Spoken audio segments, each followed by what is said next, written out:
Bible తెరవండి. యోహాను సువార్త 13వ అధ్యాయం 16వ వాక్యం. యోహాను సువార్త 13వ అధ్యాయం 16వ వచనం చదవండి.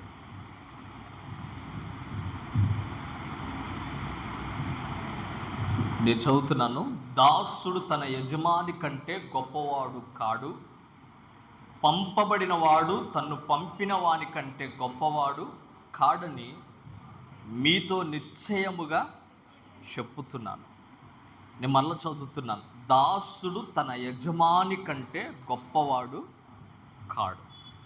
దాసుడు యజమాని కంటే గొప్పవాడు కాదు. దాసుడు అంటే కులం కాదు, అది కులం అని అనుకోవద్దు. చాలామంది కులం అని అనుకుంటున్నారు. దాసుడు అంటే పనివాడు అని అర్థం. దాసుడు అంటే సేవకుడు అని అర్థం.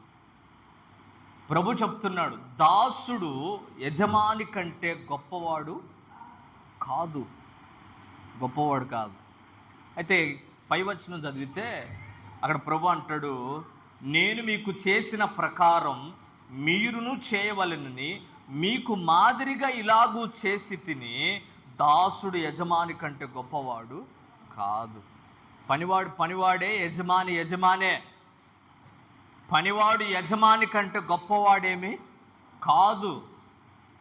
నేను గొప్ప స్థితిలో ఉన్నప్పటికీ నేను మీ కాళ్ళు కడిగాను. నేను ఎలాగైతే కాళ్ళు కడిగానో, తగ్గించుకున్నానో, మీరు కూడా అలాగూ తగ్గించుకోవాలి అని మీకు మాదిరిగా ఇలాగూ చేసి తిని అని చెప్పాడు. మీరు దాసుడుగా ఉండాలి, మిమ్మల్ని మీరు పనివాళ్ళుగా చేసుకోవాలి, మీరు సేవకులుగా ఉండాలి, మిమ్మల్ని మీరు దాసులుగా చేసుకోవాలి. ఎవరికి దాసులుగా చేసుకోవాలా? పాపులకా, పాపానికా, లేకపోతే మనిషికా, లేకపోతే సైతానుకా? బైబిల్లో రాయబడింది, వాడి కడుపుకు వాడు దాసుడయ్యాడని ఒక చోట రాయబడింది. కొంతమంది తిండికి దాసులు అయిపోతున్నారు, కొంతమంది పాపానికి దాసులు అవుతున్నారు, కొంతమంది సైతానుకు దాసులు అవుతున్నారు, కొంతమంది మనుషులకు దాసులు అవుతున్నారు. మనుషులకు దాసులు అయిపోతున్నారు కొంతమంది. వాడు లేకుండా నేను ఉండలేను అని చెప్పే పరిస్థితికి వచ్చాను. లేకపోతే వాడు లేకపోతే నేను చచ్చిపోతాను అన్న పరిస్థితికి వెళ్ళిపోతున్నారు. మనుషులకు దాసులైపోయారు చాలామంది. కానీ బైబిల్ చెప్తుంది, నువ్వు ఎవడికి దాసుడివి అంటే, ప్రభు చెప్తున్న మాట, మీరు దేవునికి దాసులుగా ఉండాలి. ప్రైజ్ ది లార్డ్, హల్లెలూయా. ఎప్పుడు దాసులుగా ఉంటారా అంటే, ఎప్పుడు దాసులుగా కాదు. ముందు మీరు ప్రారంభం దాసులుగా ఉండాలి. కొద్ది రోజుల తర్వాత మీరు ఎలా అవ్వాలో మత్తయి సువార్త 10వ అధ్యాయం 24వ వచనంలో ప్రభువే చెప్తున్న మాట ఒకసారి చూడండి. మత్తయి సువార్త 10వ అధ్యాయం 24, 25 వచనాలు చదవండి. మత్తయి సువార్త 10వ అధ్యాయం 24, 25 వచనాలు. శిష్యుడు బోధకుని కంటే అధికుడు కాడు, దాసుడు యజమాని కంటే అధికుడు కాడు. శిష్యుడు తన బోధకుని వలెను, దాసుడు యజమాని వలెను ఉండినా చాలు. హల్లెలూయా, హల్లెలూయా. శిష్యుడు బోధకుడిలాగా అవ్వాలంట, దాసుడు యజమానిలాగా అవ్వాలంట. Praise the Lord. మీరు దాసులుగా ఉండాలి, దాసులుగానే సేవకులుగానే పనిచేయాలి ప్రారంభం. కానీ కొన్ని రోజులు పోయిన తర్వాత ప్రభు చెప్తున్నాడు, మీరు దాసులుగా ఉండొద్దు, మీరు యజమానిలాగా మారాలి, శిష్యుడు బోధకునిలాగా మారాలి. కనుక మీరు అభివృద్ధి చెందాలి అని చెప్పి ప్రభు ఇంకొక మాట అంటాడు. గలతీ పత్రిక 4వ అధ్యాయం 7వ వచనంలో ప్రభు ఒక చక్కని మాట అన్నాడు. చూడండి, గలతీ 4:7 చదవండి. గలతీ పత్రిక 4వ అధ్యాయం 7వ వాక్యం. చదువుతారా? 4వ అధ్యాయం 7వ వాక్యం. కాబట్టి నీవిక దాసుడవు కావు, కుమారుడవే. కుమారుడవైతే దేవుని ద్వారా వారసుడవు. హల్లెలూయా, హల్లెలూయా. మిమ్మల్ని దాసులుగా నేను చూడాలనుకోవట్లేదు, దాసులుగా ఉండాలి. కానీ మీరు అభివృద్ధి చెంది యజమానిలాగా మారాలి. యజమానిగా మారిన తర్వాత మీరు అలాగ ఉండకుండా మీరు ఎలా ఉండాలంటే నాకు కుమారులుగా మార్చబడాలి. మీరు దాసులుగా ఉండద్దు, మీరు కుమారులుగా మార్చబడాలి అంటాడు దేవుడు. దేవునికి స్తోత్రం, హల్లెలూయా. మన యజమానిగా ఎప్పుడు మారుతాం? దాసులుగా ఉన్నాం. యజమాని స్థితికి రావాలంటే కొన్ని పద్ధతులు ఉంటాయి, కొన్ని పద్ధతులు పాటిస్తేనే మనం యజమానిగా మారతాం, దేవుని కుమారుడిగా మారతాం. దాసుడు ఏం చేస్తే యజమాని అవుతాడు, దాసుడు ఏం చేస్తే దేవుని కుమారుడిగా మార్చబడతాడు. 4 మాటలు మీకు బైబిల్ నుంచి చూపిస్తాను, జాగ్రత్తగా ఆలకించండి. దాసుడు ఏం చేయాలో మలాకీ గ్రంథం 1వ అధ్యాయం 6వ వాక్యంలో మొదటి మాట కనబడతారు. ఒకసారి చూడండి, మలాకీ గ్రంథం 1వ అధ్యాయం 6వ వాక్యం. మలాకీ 1:6 చూడండి. దాసుడు తన తండ్రిని గణపరుచును గదా, కుమారుడు తన తండ్రిని గణపరుచును గదా, దాసుడు తన యజమానిని ఘనపరచును కదా. నా నామమును నిర్లక్ష్యపెట్టు యాజకులారా, నేను తండ్రినైతే నాకు రావాల్సిన ఘనత ఏమాయను? నేను యజమానుడనైతే నాకు భయపడేవాడు ఎక్కడ ఉన్నాడు అని సైన్యముల అధిపతియగు యెహోవా మిమ్మును అడుగుగా. దేవుడు అడుగుతున్నాడు, నేను యజమానినైతే నన్ను గణపరిచే దాసుడు ఎక్కడ ఉన్నాడు? దాసుడు యజమానిని ఏం చేయాలా? ఘనపరచాలి. ఏం చేయాలి? ఘనపరచాలి అంటే గౌరవించాలని అర్థం. దాసుడు ఏం చేయాలంట? యజమాని ఏం చేయాలి? ఘనపరచాలి, గౌరవించాలి. అంటే యజమాని వస్తున్నాడు, ఆడ కూర్చొని నిర్లక్ష్యంగా కూర్చున్నాడు, లేకపోవట్లేదు అనుకో, ఇప్పుడు ఆ యజమాని ఏం చేస్తాడు? దాసుడిని చెప్పాలి. Praise the Lord. మరి ఏదైనా డ్యూటీకి వెళ్ళాం, లేకపోతే బడిలో పిల్లోడు చదువుకుంటున్నాడు, టీచర్ రాగానే ఏం చేస్తాడు? లేచి నిలబడతాడు.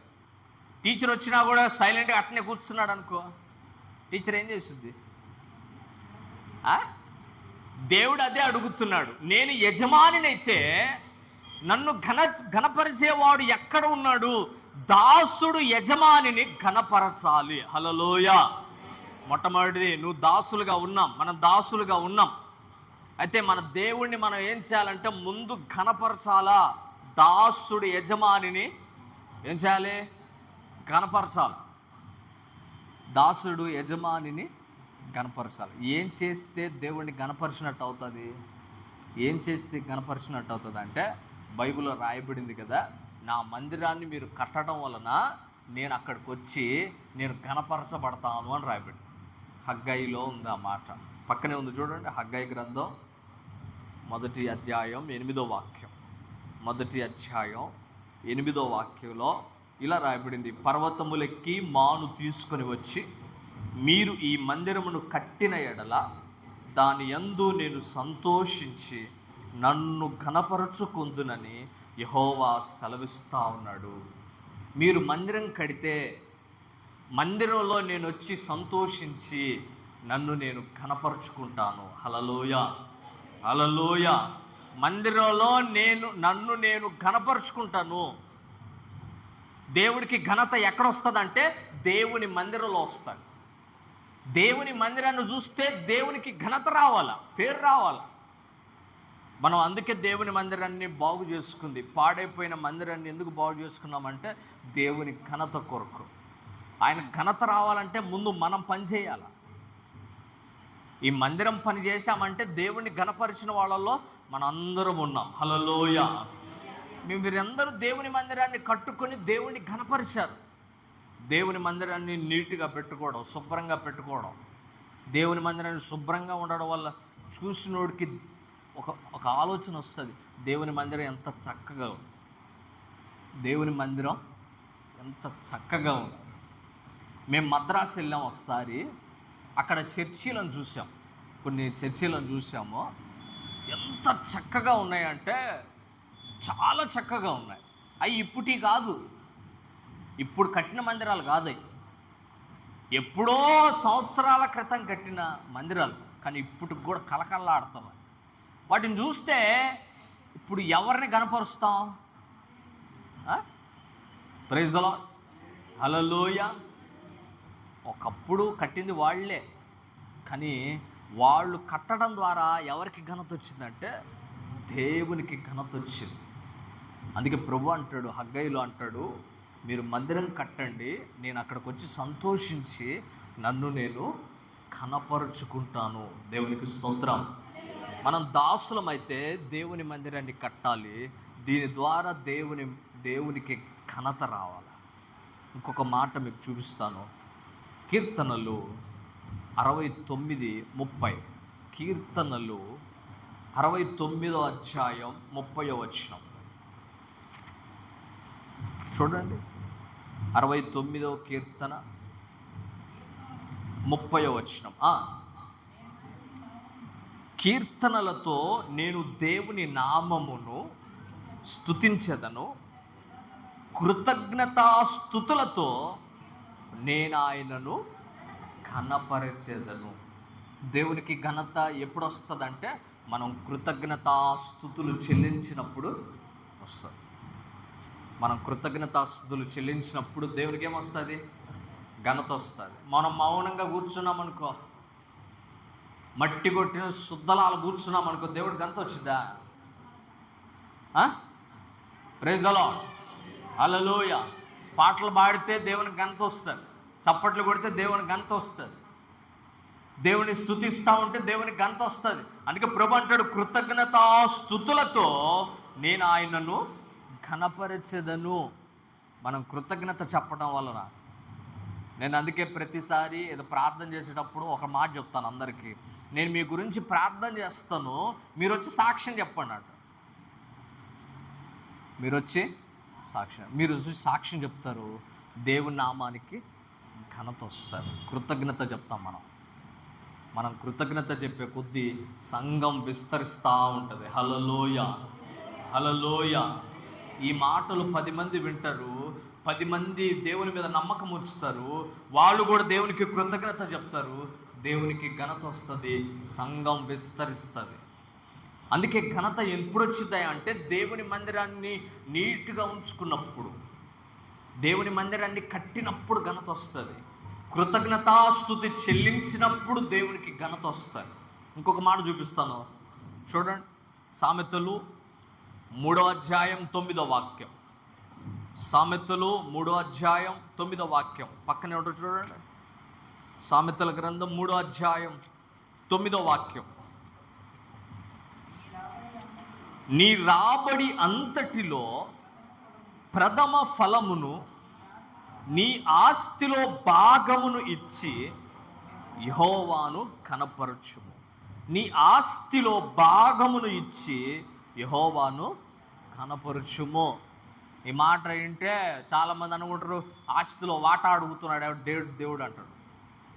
ఇది చెప్పినందుకు పాస్టర్ గారిని అంటారు. మళ్ళా ఆస్తిలో వాటా అంటే, ఆస్తిలో భాగం అంటే దేవునికి ఇవ్వాల్సిన దాన్ని దేవునికి ఇవ్వమని. ప్రతి దాంట్లో దేవునికి ఇవ్వాలి. నీకు ఆశీర్వాదం రావాలంటే ఖచ్చితంగా ఇవ్వాల్సిందే. ఇవ్వకుండా ఆశీర్వాదం రాదు. నేను ఖచ్చితంగా చెప్తాను, ఇవ్వకుండా దేవునికి నీకు ఆశీర్వాదం రావాలంటే రాదు. ఈరోజు చాలామంది బాధపడుతున్నారు, సంపాదించింది ఎడిపోతుందో అర్థం కావట్లేదు. అక్కడ సంపాదించిందంతా చిల్లులు సంచిలో పడ్డట్టు పోతుందండి అంటున్నారు. చాలామంది ఇట్లా నష్టపోయి బాధపడుతున్న వాళ్ళు చాలామంది ఉన్నారు. నీ ఆశీర్వాదం ఎక్కడుందంటే దేవునికి ఇవ్వాల్సిన దానిని ఇవ్వటంలో ఉంది. దేవుడు అంటాడు, నువ్వు ఇచ్చిన దాంట్లో 10 వంతు నాకు ఇవ్వు, 90 నువ్వు తిను. 10 నాకివ్వు, 90 నువ్వు తిను. ఆయన ఎక్కువ అడగట్లే, 10 నాకివ్వు, 90 నువ్వు తిను. అదే అంటాడు ఇక్కడ, నీ ఆస్తిలో భాగమునిచ్చి యెహోవాను కనపరుచు. అది పాత నిబంధనలో ఉంది, కొత్త నిబంధనలో కూడా ఉంది. నీ ఆశీర్వాదం రావాలంటే దేవునికి ఖచ్చితంగా నువ్వు ఇవ్వాల్సిన దాన్ని ఖచ్చితంగా ఇవ్వాలి. అదే ప్రసంగి గ్రంథంలో ఉంటుంది చూడండి, ఆ మాట ఉందో లేదో. ఆశీర్వాదం రావాలంటే ఏం చేయాలో చూడండి. ప్రసంగి 5:19 చూడండి, 5:19 ఉందో లేదో చూడండి ఒకసారి. దేవుడు ఒకనికి ధనధాన్య సమృద్ధిని ఇచ్చి దాని యందు తన భాగమును అనుభవించుటకు, అన్నపానములు పుచ్చుకొనుటకును, తన కష్టార్జితమునందు సంతోషించుటకును వీలు కలుగజేసిన ఎడల అది ఆ స్థితి దేవుని ఆశీర్వాదం వలన కలిగినది అనుకొనవలెను. దేవుని ఆశీర్వాదం వలన కలిగినది అని నువ్వు అనుకోవాలా. ఎప్పుడు నువ్వు సంపాదించిన దాంట్లో నీది నువ్వు తిని దేవునికి ఇచ్చి అప్పుడు ఆశీర్వాదం వస్తుంది. ఇవ్వమనుందా లేకపోతే కష్టపడ్డారులో ఉంచుకోమనుందా? దేవునికి స్తోత్రం, హల్లెలూయా. నీ భాగం నువ్వు తిని దేవునికి ఇవ్వాల్సిన దాన్ని దేవునికి ఇవ్వాలి. 2 భాగాలు చేయాలి ఖచ్చితంగా. దేవునిది దేవునికి ఇవ్వాలి, మనుషులది మనుషులు తినాలి. అప్పుడు బయటోడు తినకుండా ఉంటాడు.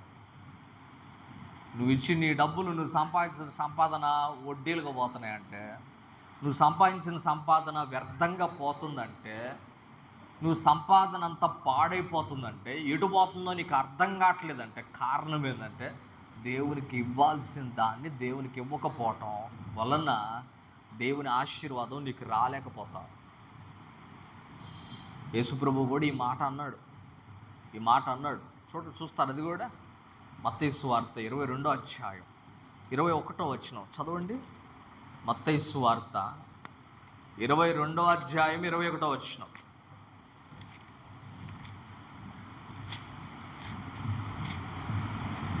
చూడండి, 22వ అధ్యాయం 21వ వచనం. అందుకాయన, అలాగైతే కైసరివి కైసరునుకును, దేవునివి దేవునికిని చెల్లించుడని వారితో చెప్పాను. యేసుప్రభు దగ్గరకు వచ్చి కొంతమంది అడుగుతున్నారు, నువ్వు పన్ను కట్టవయ్యా అని అడిగారు. నువ్వు మా దేశంలో తిరుగుతున్నావు కదా, మేము పెట్టింది తింటున్నావు కదా, నువ్వు పన్ను కట్టవా అంటే ప్రభు ముందు ఒక ప్రశ్న అడిగాడు. ఒరే, బానిస అయితే పన్ను కడతాడు, మనం బానిసలమా కాదా అని పక్కన శిష్యుని అడిగాడు. శిష్యుడు అన్నాడు, లేదయ్యా మనం కుమారులమే అని అన్నాడు. మనం బానిసలం కాదు పన్ను కట్టడానికి, మనం కుమారులమే. అయినను వాళ్ళకి అభ్యంతరం కలగకుండా ఉండటానికి మనం పన్ను కడదామని చెప్పి ఆ వచ్చినోడిని అడిగాడు. ₹1 తీసుకురా అని అన్నాడు. దాన్ని చూపించి ఒక పక్కన ఫోటో ఎవరిదుంది అని అడిగాడు. ఫోటో ఎవరిదుంది అంటే కైసరుది ఉందయ్యా అని అన్నాడు. సరే, కైసరుకి ఇవ్వు. రెండో పక్క ఫోటో ఎవరిదన్నా ఉందా? ఎవరిది లేదు. కనుక దేవుడిది దేవుడికి ఇవ్వమని చెప్పాడు. దేవునికి స్తోత్రం. ఇవ్వమని చెప్పాడా, ఇవ్వద్దని చెప్పాడా? ప్రైజ్ ది లార్డ్, హల్లెలూయా. దేవునికిచ్చి నీది నువ్వు తింటే నువ్వు దేవుణ్ణి ఘనపరిచినట్లు లెక్క. దేవునికి ఇవ్వకుండా నువ్వే తింటే దేవుణ్ణి ఘనపరిచినట్లు కాదు. దేవుని మందిరాన్ని కట్టుకొని దేవుని ఘనపరచాలా, కృతజ్ఞతాస్తుతులు చెల్లించి దేవుని కనపరచాలా. 3వ విషయం, దేవునిది దేవునికి చెల్లించి దేవుణ్ణి కనపరచాల. ప్రైజ్ ది లార్డ్, హల్లెలూయా. ఒకసారి అబ్రామ్ అన్న ఒక కూటానికి వెళ్ళాడట. కూటానికి వెళ్తే అక్కడ ఫుల్గా తాగినాడు ఒకడు కనపడ్డాడు. ఫుల్గా తాగి ఉన్నాడు, బాగా తాగి ఉన్నాడట. తాగి ఉన్నాడు. అందరూ అబ్రామ్ అన్న కోసం ఎదురు చూస్తున్నారు, సేవకుడి కోసం ఎదురు చూస్తున్నారు. ఈలోపు అందరూ కారు వచ్చింది, కారు ఆగింది. కారులో నుంచి అబ్రామ్ అన్న దిగాడు. దిగ్గానే అందరూ ఇట్లా వెనక్కి తిరిగి చూస్తున్నారు. వెనక్కి తిరిగి చూస్తున్నారు.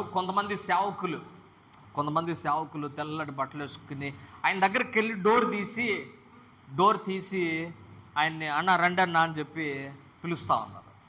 వీడు తాగుబోతాడు అంతా చూస్తున్నాడు. దేవునికి స్తోత్రం, హల్లెలూయా. ఇంత చూస్తున్నాడు. వీడు అనుకుంటున్నాడట, ఈ తాగిన మత్తులోనే అనుకుంటున్నాడట, అసలు ఈయన ఎవరు, ఈయన కోసం ఇంతమంది చూస్తున్నారు. అందరూ ఈయన రాగానే చూస్తున్నారు. కొంతమంది వెళ్ళారు, కారు డోర్ తీశారు. డోర్లోంచి దిగ్గగానే అందరూ బైబిల్ పట్టుకుంటున్నారు, రండి అని పిలుస్తూ ఉన్నారు, గౌరవిస్తున్నారు. అసలు ఈయనకి ఇంత ఘనత ఎక్కడి నుంచి వచ్చింది అని ఆలోచన చేసి, విషయం ఏంటంటే ఆ గౌరవాన్ని చూసిన ఆ తాగుబోతుడు మారాడు. దేవునికి స్తోత్రం, హల్లెలూయా. వాడు మారడమే కాదు, వాడు దేవుని సేవ చేయడం ప్రారంభించాడు. దేవునికి మహిమ కలుగునుగా, హల్లెలూయా, హల్లెలూయా. దేవుణ్ణి గౌరవించడం. సామాన్యంగా చినిగిపోయిన బట్టలు వేసుకుని మామూలుగా నడుచుకుంటూ వస్తే ఎవడం గౌరవిస్తాడా? ఎవడం చూస్తాడా? కనీసం పట్టించుకుంటాడా? దేవునికి ఇస్తే అది దేవుని మందిరానికి ఖర్చు పెట్టగా మిగిలింది దేవుని పని కొరకు ఖర్చు పెడితే దానివల్ల దేవునికి ఘనత వస్తుంది. Praise the Lord. ఇంకొక మాట ఉంది, మీకు చూపిస్తాను. సామెతలు 25వ అధ్యాయం 2వ వాక్యం. సామెతలు 25:2 ఒకసారి చూడండి.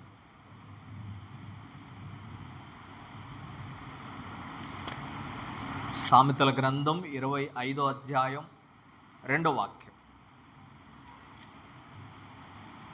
చదవండి. సంగతి మరుగు చేయుట దేవునికి ఘనత, సంగతి శోధించుట రాజునకు ఘనత. దేవుని ఘనత ఎప్పుడు వస్తుందంట? సంగతిని మరుగు చేయుట దేవునికి ఘనత. కొన్ని మనకు అర్థం కావు, కొన్ని ఎంత ఆలోచించినా బుర్ర బద్దలు కొట్టుకున్నా కూడా అర్థం కాదు. నాకు తెలిసినంతలో మనకి ఈ సృష్టిలో తెలిసింది మనకి గోరంతా, కానీ మనకు తెలియాల్సింది చాలా ఉంది, కొండంత ఉంది. అది తెలుసుకోవడానికి కూడా మనకు వల్ల కాదు. అందుకే ప్రభువు అంటాడు, సంగతిని మరుగు చేయుట దేవునికి ఏమొస్తుందంట? ఘనత వస్తుంది. హల్లెలూయా, హల్లెలూయా. మీకు అర్థం కావడానికి చెప్తాను. పక్షులను చూడండి, ఎన్ని రంగులు ఉంటాయా? నెమల్ని చూసారా ఎప్పుడన్నా? అసలు దానికి ఎన్ని రంగులు ఉంటాయి? అది పురి విప్పితే ఎన్ని రంగులు వస్తాయి? మనకి ఒక రకం నెమలే తెలుసు, ఇంకా 4-5 రకాల నెమళ్ళు ఉన్నాయి. నేను యూట్యూబ్లో చూశాను, తెల్లటి నెమల ఒకటి ఉంది, అది పూర్తిగా తెల్లగా ఉంది. ఇంకొక నెమలు ఉంది, ఆ పురి విప్పితే అంత ఎర్రగా కనబడతా. మనకు కనపడే నెమలి ఒక రకం పచ్చగా కనపడుతుంది. నేను అడుగుతాను, అసలు వాటికి రంగులు వేసింది ఎవడు వేసాడు రంగులు?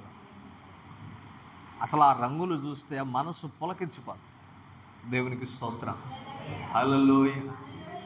అప్పుడప్పుడు ప్రకృతిని చూడండి, మంచి వాన పడ్డాక పూలు మొలుస్తాయి. వాటిని చూస్తే ఎంత చక్కగా ఉంటాయో. అసలు వాటికి ఆ పూలకు రంగులేసింది ఎవరు? దేవునికి స్తోత్రం, హల్లెలూయా. అవి మనం చూసినప్పుడు ఎవరు గుర్తొస్తారు? ఆ రంగులేసింది ఎవడో మనకు తెలియదు, కానీ చూసినప్పుడు ఎవరికి ఘనత వస్తుంది? దేవునికి.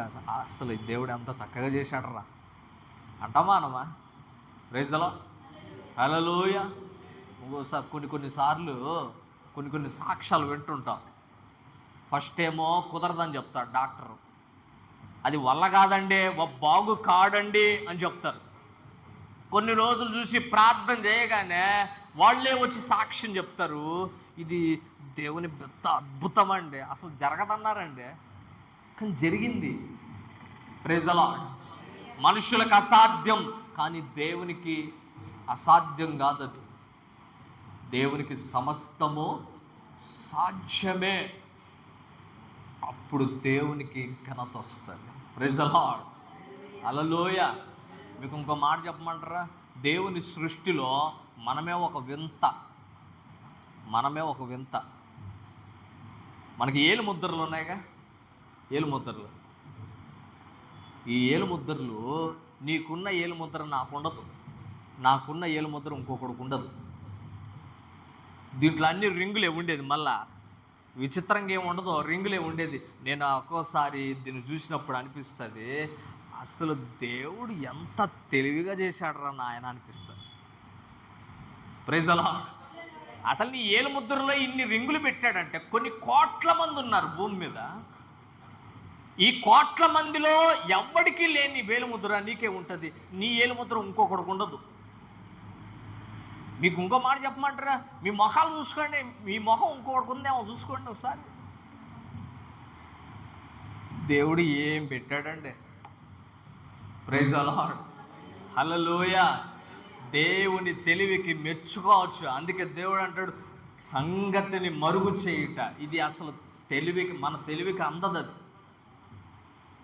కానీ మన మొహాలు చూస్తుంటే దేవునికి ఘనత వస్తుంది. Praise the Lord. Hallelujah, hallelujah. దేవునికి ఘనత వస్తుంది. మీకు ఇంకో విషయం చెప్పమంటారా? నీకున్న వాసన ఇంకొకటికి ఉండదంట.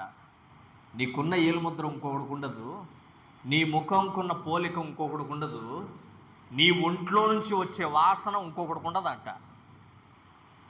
సైంటిస్టులు చెప్తారు, నీ వాసన ఇంకొకటికి ఉండదు, నీ ఏలుముద్ర ఇంకొకటికి ఉండదు, నీ ముఖం ఇంకొకటికి ఉండదు. ఇవన్నీ చేసింది ఎవరు? దేవుడే. ఇవి ఎలా జరుగుతాయో ఎవరికి తెలియదు, కానీ నేను చూసినప్పుడల్లా దేవునికి ఘనత వస్తుంది. Praise the Lord. హల్లెలూయా. దాసుడు దేవుణ్ణి ఘనపరుస్తాడు, దేవునికి ఘనత తెస్తాడు. ఎట్లా ఘనత తేవాలంటే, దేవుని మందిరం కట్టడం వలన దేవునికి ఘనత వస్తుంది. కృతజ్ఞతాస్తుతి చెల్లించడం వల్ల ఘనత వస్తుంది. దేవునికి ఇవ్వాల్సింది దేవునికి ఇవ్వటం వలన ఘనత వస్తుంది. నిన్ను నన్ను చూసినప్పుడు, ప్రకృతిని చూసినప్పుడు దేవునికి ఘనత వస్తుంది. దాసుడు యజమానిని కనపరచాలి, యజమాని అయిన యేసయ్యను కనపరచాలి. రెండో మాట, దాసుడు ఏం చేయాలో జ్ఞాపకం చేస్తాను. లూకా సువార్త 12:42 చదవండి. లూకా సువార్త 12వ అధ్యాయం 42వ వాక్యం.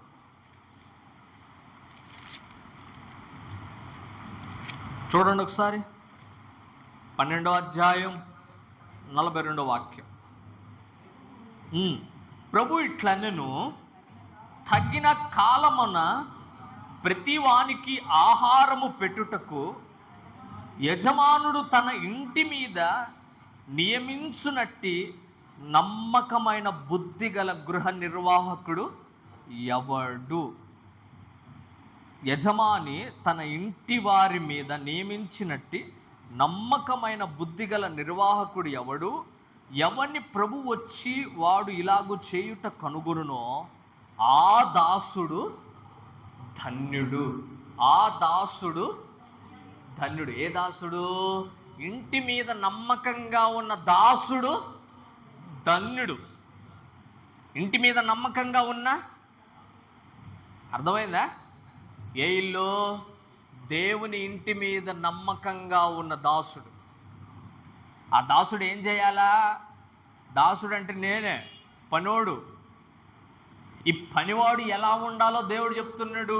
నమ్మకమైన బుద్ధి గల దాసుడు ధన్యుడు, ధన్యుడు. ఆయన వచ్చినప్పుడు చూస్తాడట, వీడు ఎట్లా నమ్మకంగా పనిచేశాడో దేవుడు చూస్తాడట. అయితే ఆ దాసుడు ఏం చేయాలా? ఏం చేయాలి? 36వ వచనం చూడండి ఒకసారి. ఆ దాసుడు ఏం చేయాలో 36వ వచనం చదవండి. తమ ప్రభువు పెండ్లి విందు నుండి వచ్చి తట్టగానే అతనికి తలుపు తీయుటకు అతడెప్పుడు వచ్చునో అతని కొరకు ఎదురు చూచు మనుష్యుని వలె ఉండాలి. ఆయన పెళ్లి కుమారుడు వచ్చగానే, తలుపు తట్టగానే తీసేటట్లు ఉండాలి. అంటే రెడీగా ఉండాలి, సిద్ధంగా ఉండాలి. దేవుడు తలుపు తట్టగానే తీసేటట్టు ఉండాలి. అర్థమైందా? మనం రెడీగా ఉండాలి. ప్రభు రాకడ ఎప్పుడు వస్తుందో తెలియదు, ప్రభు ఎప్పుడు వస్తాడో తెలియదు. ఆయన వచ్చే టయానికి నువ్వు ఎట్లా ఉండాలా? రెడీగా ఉండాలి. ఆయన వచ్చిన టయానికి రెడీ అవుదామని అనుకున్నావు అనుకో, చాలా ప్రమాదంలో పడతావు. ఎప్పుడు వస్తాడో తెలియదు. నేను ఒక 2 మాటలు జ్ఞాపకం చేస్తాను. ఎప్పుడు సిద్ధపడి ఉండాలి. ఎందుకంటే మన ప్రాణం ఎప్పుడు పోద్దో తెలియదు. మన ప్రాణం ఎప్పుడు పోద్దో తెలియదు. ఈ మధ్యకాలంలో చాలా సంభవాలు జరిగినాయి. ఒక ఆమె ఇంటర్వ్యూ చేస్తూ పడిపోయింది. ఇంటర్వ్యూ చేస్తూ పడిపోయి చచ్చిపోయింది. ఒక ఆయన పాట పాడుతూ కింద పడి చచ్చిపోయాడు. ఇంకొక ఆయన భోజనం చేస్తూ చచ్చిపోయాడు. ఈలోపు రెడీగా లేకపోతే పరిస్థితి ఏంది? ఈలోపు రక్షణ పొందకపోతే పరిస్థితి ఏంది? అందుకే ప్రభు అంటాడు, నేను ఎప్పుడొచ్చినా మీరు రెడీగా ఉండాలా, సిద్ధంగా ఉండాలి. Praise the Lord. తలుపు తట్టగానే తీసేటట్లు ఉండాలి, సిద్ధంగా ఉండాలి, రెడీగా ఉండాలి. ఆయన ఎప్పుడొచ్చి తలుపు తడతాడో తెలియదు, నువ్వు రెడీగా ఉండాలి. ప్రభు ఎప్పుడు వస్తాడో ఎవరికి తెలియదు. 2, మన ప్రాణం ఎప్పుడు పోయిద్దో ఎవరికి తెలియదు. కనుక ఎప్పటికప్పుడు నువ్వు సిద్ధంగా ఉండడం మంచిది. 37వ వచనం చదవండి కింద. 37వ వచనం.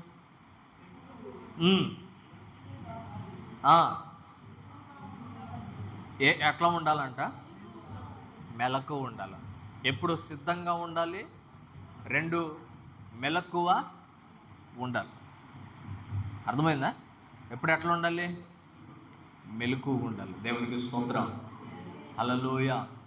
దయచేసి గమనించండి, సంఘాన్ని ఎప్పటికప్పుడు పట్టించుకుంటూ ఉండాలి. ఎవడెవడు బాధపడుతున్నాడు, ఎవడెవడు కష్టపడుతున్నాడు, ఎవడెవడు ఏ పరిస్థితుల్లో ఉన్నాడో గమనించుకోవాలా. మనం గమనించుకోకపోతే ఇబ్బందులు పడతాం. దేవునికి స్తోత్రం. హల్లెలూయా. దేవునికి స్తోత్రం. హల్లెలూయా. ఎప్పుడు మెలకువ కలిగి ఉండాలి. సంఘం పట్ల ఎప్పుడు మెలకువ కలిగి ఉండాలి, సిద్ధపడి ఉండాలి. 2, మెలకువ కలిగి ఉండాలి. 3వ విషయం జ్ఞాపకం చేస్తాను. 42వ వచనం చదవండి. 42వ వచనం.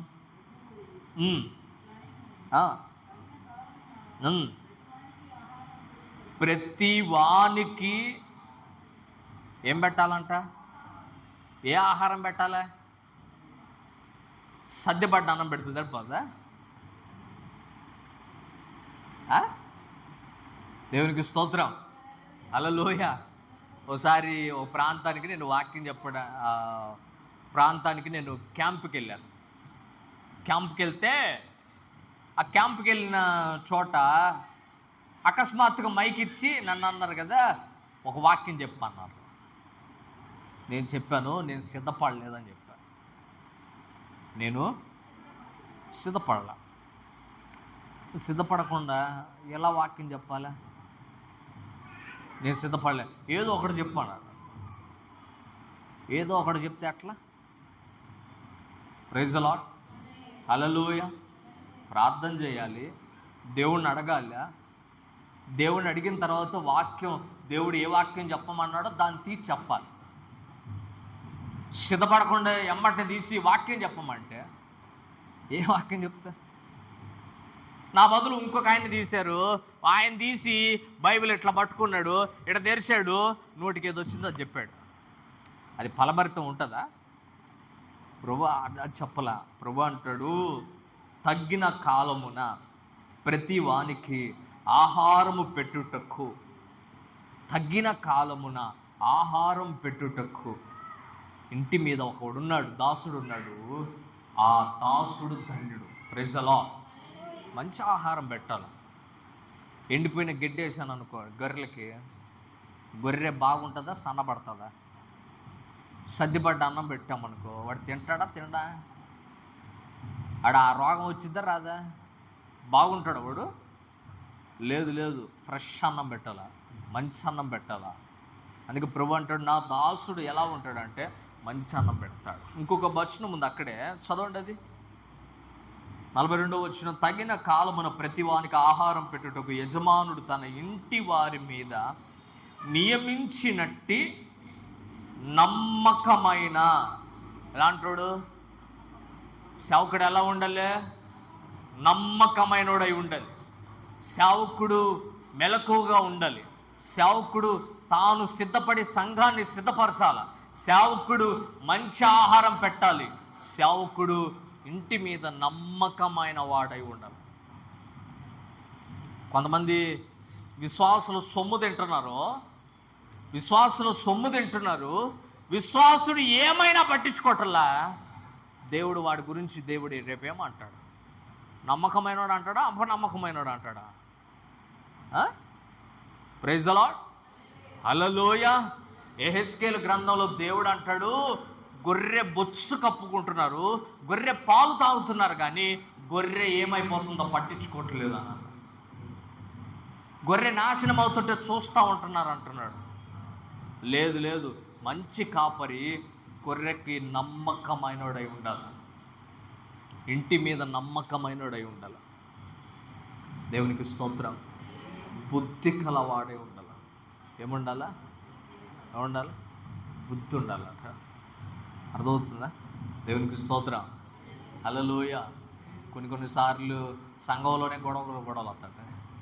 సంఘంలోనే ఒక ఇంటోళ్ళే, లేకపోతే వాళ్ళంటే వీళ్ళు పడదు, వీళ్ళంటే వాళ్ళకి పడదు, గొడవలు వస్తుంటాయి. అప్పుడు సేవకుడు తెలివిగా మేనేజ్ చేయాలా. ఒకరి పక్షాన్ని నిలబడి ఒక పక్షాన్ని తోసేసాడు అనుకో, ఇద్దరు పాడేస్తారు. కనుక బుద్ధిగా ఉండాలి. Praise the Lord, hallelujah. దాసుడు యజమాన్ని గనపరచాలి. దాసుడు ఇంటి మీద నమ్మకంగా ఉండాలి. మూడో మాట జ్ఞాపకం చేస్తాను. రోమాపత్రిక 6వ అధ్యాయం 19వ వచనం. రోమాపత్రిక 6వ అధ్యాయం 19వ వచనం. 6:19 చదవండి. రోమాపత్రిక 6వ అధ్యాయం 19వ వాక్యం. నీ శరీర బలహీనతను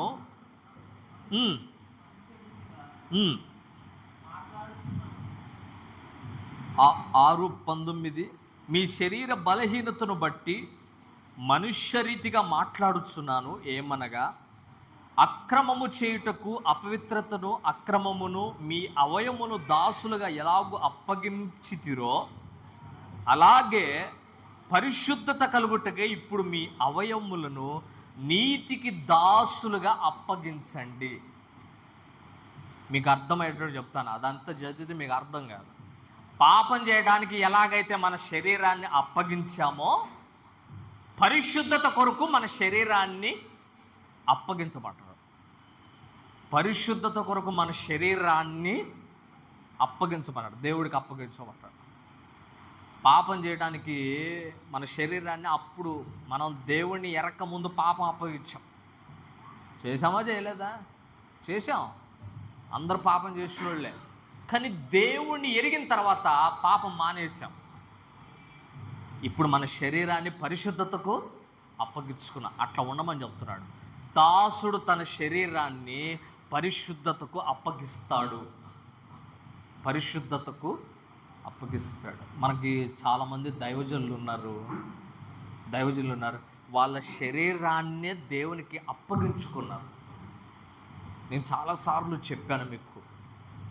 భక్త సింగ్ గారు అనే దైవజనుడు ఉన్నాడా, ఏదైనా అవసరం వచ్చిందనుకోండి, ఆయన ఒకటే పని చేస్తాడు. ఏం చేస్తాడు తెలుసా? మోకాళ్ళ మీదకి వెళ్ళిపోతాడు. దేని మీద పోతాడు?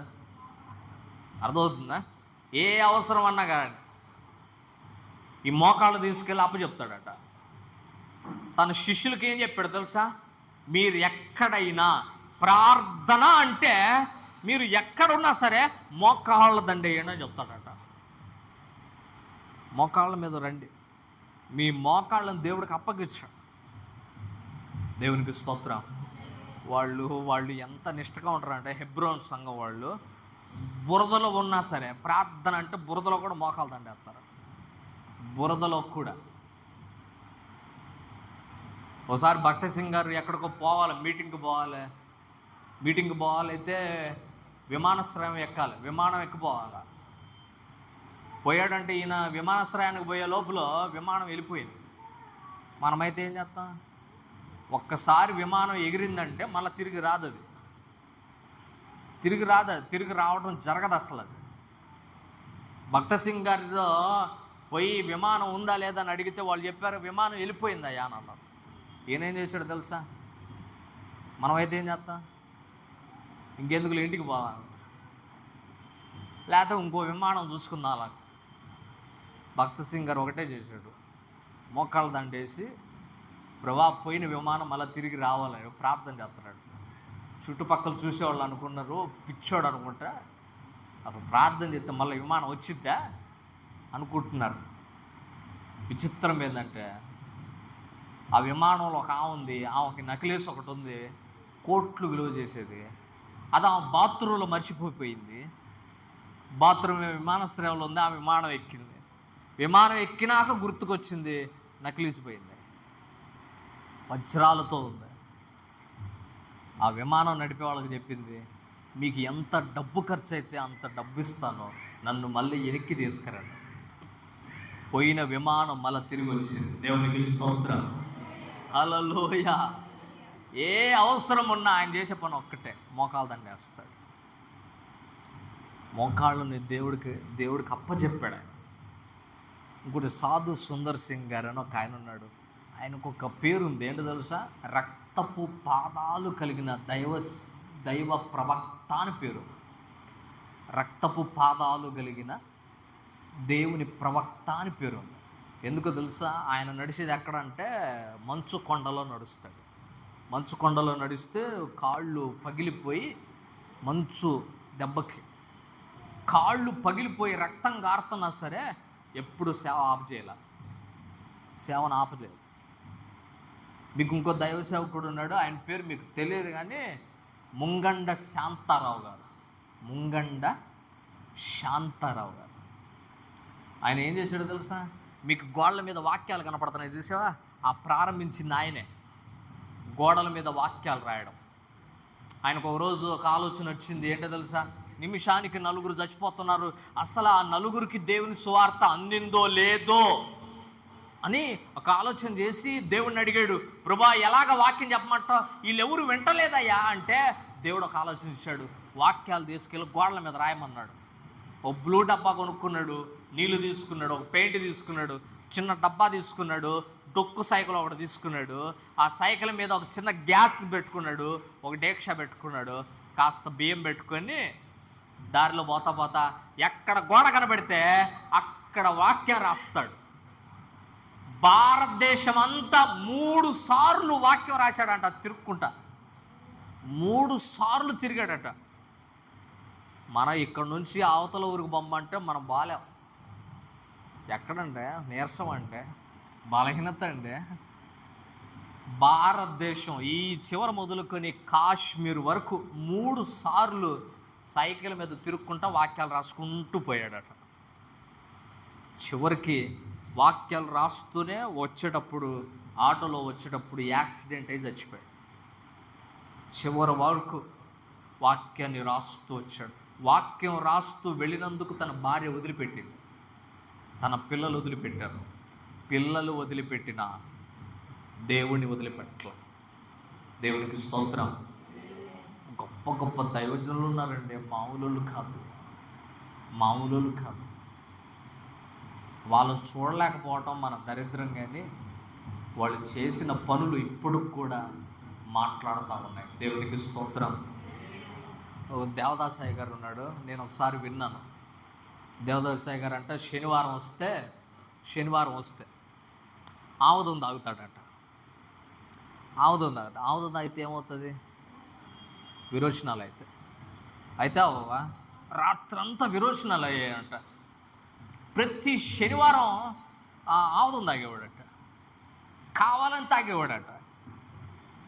ఓ రోజు శిష్యుడు అడిగాడు, పక్కన ఉన్నవాడు, అయ్యా ఆముదం తాగడం ఎందుకు, విరోచనం చేసుకోవడం ఎందుకు అని అడిగితే అప్పుడు దేవదాసాయి గారు చెప్పాడట, ఒరి పిచ్చాడా, సాక్షాత్తు పరిశుద్ధుడైన దేవుడు పరలోకాన్ని విడిచిపెట్టి మన శరీరంలోకి వస్తుంటే మన శరీరం ఎట్లా ఉండాలా? మరి అపవిత్రమైనది కడుపులో ఉంటే ఆయన ఎక్కడొస్తాడరా అన్నాడట. Praise the Lord. దేవుడి కొరకు దేవుణ్ణి తన శరీరంలోకి తేవటానికి అపవిత్రమైనది తన శరీరంలో ఉండకుండా బయటికి పంపించేశాడు. దేవుని కొరకు ఒక ఆయన కాళ్ళు అరిగేటట్టు తిరిగాడు, రక్తం కారేటట్టు తిరిగాడు. ఒక ఆయన ఏమో విరోచనాలు అయ్యేటట్టు చేసుకున్నాడు. ఒక ఆయనేమో జీవితం అంతా గోళ్ళ మీద వాక్యాలు రాసుకుంటూ తిరిగాడు. ఒక ఆయన ప్రతిదీ మోకాళ్ళ దండేసి. విచిత్రం ఏంటంటే భక్త సింగ్ గారి గది అంతా మోకాళ్ళు అరిగిపోయి కనబడుతుందట, గుంటలు పడిపోయి కనబడుతుందట గది. ఒకసారి భక్త సింగ్ గారి గదికి వెళ్తే అన్ని మోకాళ్ళు అరిగిపోయిన బండలు కనపడ్డాయట. ఏంది చిప్పలుగా అరిగిపోయినట్టు కనపడుతున్నాయంటే ఒకటే మాట చెప్పారు, ఆయన రోజు మోకాళ్ళ దండ వేసి బండలు అరిగిపోయినాయి. దేవునికి మహిమ కలుగును గాక.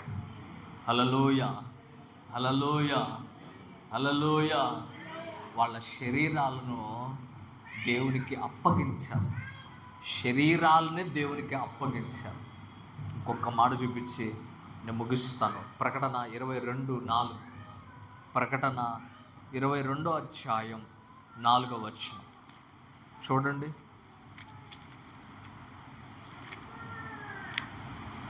ఇరవై 22వ అధ్యాయం 4వ వచనం చూడండి, చదవండి.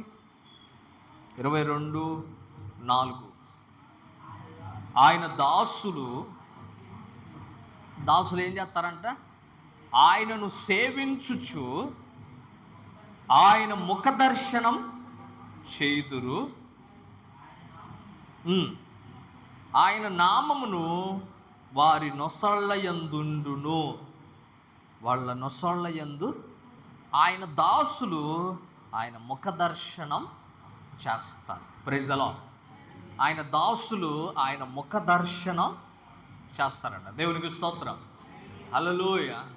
ఆయన దాసులు ఆయన ముఖ దర్శనం. ఎవరి ముఖం? పొద్దున్నే లేవగానే చాలామంది అడుగుతారు, ఏది అమ్మా నాకు ఒక్కసారి రా, దగ్గరకు రా. పొద్దున్నే లేవగానే ఎవరు ముఖ దర్శనం చేస్తారా? దేవునికి స్తోత్రం, హల్లెలూయా. చిన్నప్పుడు మా ఇంట్లో పొద్దున్న లేకగానే ఇటు చూసుకుంటున్నారు. బైబిల్ చెప్తుంది ఆయన దాసులు ఆయన ముఖ దర్శనం. పొద్దున్నే లేకగానే ఎవరి ముఖం చూడాలా? దేవుని ముఖం చూడాలంటే ఏం చేయాలా? దేవుడి పటం చూడాలా? నేను ఇది చూసి ఒకరోజు పొద్దున్నే పటం ఏటు ఉందని చెప్పి ఇటు తిరగటం, ఆ పటం ఏటు చూడటం. బయటికి ఎక్కడో ఒకటి ఫోటో ఉంటుంది కదా, అందరు ఇటు అనుకుంటుంటే వీళ్ళ మొహం ఆళ్ళ మొహం ఎందుకు, దేవుడి మొహం చూస్తే బాగుంటుందని ఓసారి ఇటు అనుకోకుండా పొద్దున్న లేచేటట్టు చూస్తున్నా. ఒక రోజు ఆయన మొహం చూడపోయి గోడ మొహం చూసా. జరిగిన కార్యం ఏంటంటే, ఆ రోజు బడికి పోతా ఉన్నాను, బస్సు ఎక్కాను. కండక్టర్ చేయాల్సిన పని నేను చేస్తున్నా. బస్సు ఎక్కినాక డోర్లు వేస్తున్నాను, ఈ ఏలు పోయి డోర్లో పడింది. ప్రైజ్ ది లార్డ్, హల్లెలూయా. డోర్లో పడింది, ఏలు ఇరిగిపోయింది. అవి వచ్చేటప్పుడు రక్తం అంతా కారుతా ఉంది, దారి పొడుగుతా రక్తం కారుతుంది. ఒక పిల్లోడు పక్కన ఉన్నవాడు, నా ఫ్రెండ్ బుక్ ఇచ్చాడు, ఒరే రక్తం కారుతుంది, ఆ రక్తం ఆగిద్దేమో చూసుకురా అని బుక్ ఇచ్చాడు. ఆ బుక్ ఇట్లా మొత్తం పెట్టుకున్నాను. కానీ ఇంటికి వచ్చే లోపల 3 కిలోమీటర్లు నడుచుకుంటూ ఇంటికి వచ్చే లోపల బుక్ అంతా ఎర్రగా తడిసిపోయింది. అప్పుడు వచ్చి దారిలో అనుకున్నాను, పొద్దున్న ఎవడు మొహం చూశాను? ఎవడు మొహం చూడలే, గోడ మొహం చూశా. ప్రభు చెప్తున్నాడు, ఆయన దాసులు ఆయన ముఖ దర్శనం పొద్దున్నే లేవగానే ప్రార్థన చేయాలి. అది ఆయన ముఖ దర్శనం చేయడం అంటే. పొద్దున్నే లేవగానే దేవునికి స్తుతి చెల్లించాలి, అది ఆయన ముఖ దర్శనం చేయడం అంటే. పొద్దున్నే లేవగానే ఒక పాట పాడుకోవాలి, అది ఆయన ముఖ దర్శనం చేయడం అంటే. వీళ్ళ ముఖం చూస్తే దెబ్బలే తగులుతాయి. ప్రైజ్ ది లార్డ్, హల్లెలూయా. ఆయన దాసులు ఆయన ముఖ దర్శనం చేస్తారు. ఇంకా మాట ఉంది అక్కడ, వారి నొసళ్ళ యందు ఏముంటుందంట? ఆయన పేరు ఉంటుంది. ఆయన నొసళ్ళ యందు, వాళ్ళ నొసళ్ళ యందు ఆయన పేరు ఉంటుందంట. అంటే నేను చూసిన ప్రతిసారి ఎవరు గుర్తుకు రావాలా? ఎవరు గుర్తుకు రావాలి? దేవుడు గుర్తుకు రావాలి. నీ నొసళ్ళ యందు ఆయన పేరు ఉంటుంది. ఇంకొక మాట ఉంది అక్కడ 22